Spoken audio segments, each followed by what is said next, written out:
and mouth.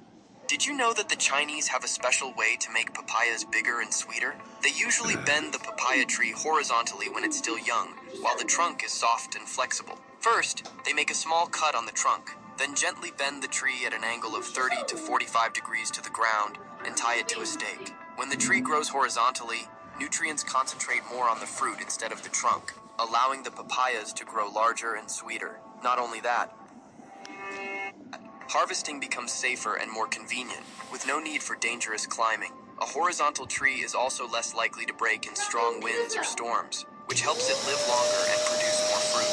In addition, there's a fascinating folk method called gender change for the tree. People drive a stake into the base of a male papaya tree's trunk and apply turmeric powder on the outside. Under this treatment, male flowers may turn into female flowers, enabling the tree to bear fruit. Did you know why the Chinese shred round bottle gourds into thin strands? During the harvest season, the yield is so abundant that they can't eat it all at once. To preserve the excess, people came up with a clever method.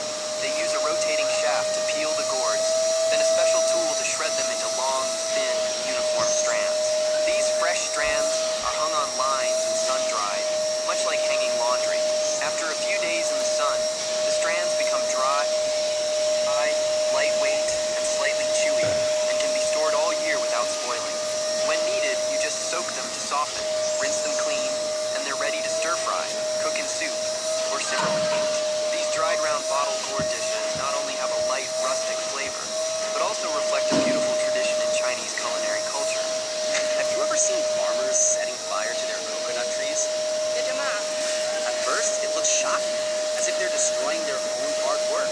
But wait, there's a genius reason behind this fiery act.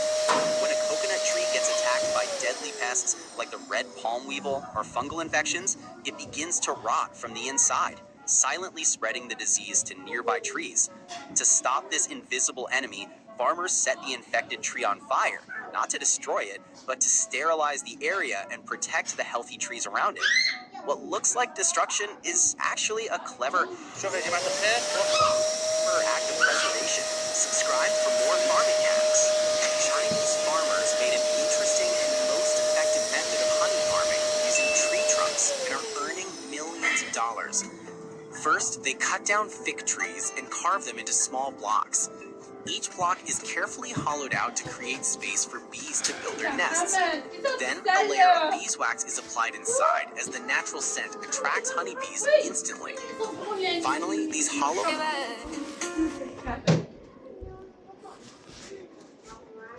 logs are placed in cool areas filled with flowers, giving bees plenty of food.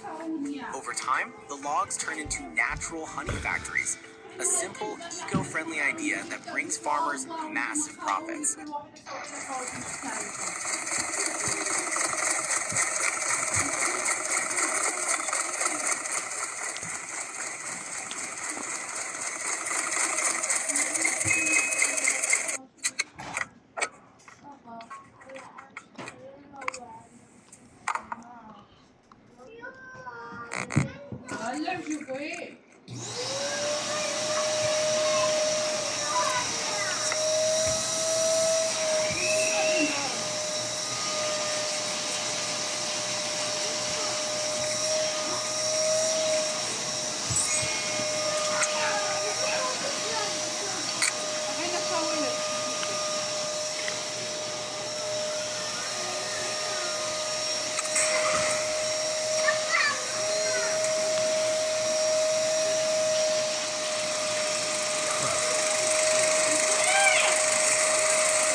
Follow me, let's be friends.